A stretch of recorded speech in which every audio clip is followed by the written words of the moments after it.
কি আছো বাঁচাও এরা আমার লাইফটা শেষ করে দেবে। তোমরা কি আছো আমাকে বাঁচাও। কি রে তোমরা সেখানে ওঠ শফিক এই শফিক রাতে কি এত করিস তাই এত বেলা অবধি পড়ে পড়ে ঘুমাস যা বাইরে গিয়ে তাড়াতাড়ি মুখ খুলে গা ওরা কখন থেকে এসে বসে আছে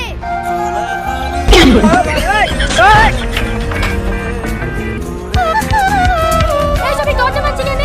আমি কখন থেকে তোর হাতে রাখি বলে নিয়ে বসে আছি দরজা খোল কি রে কথা শুনতে পাচ্ছিনি খোল শফিক এই শফিক দরজাটা খোল না রে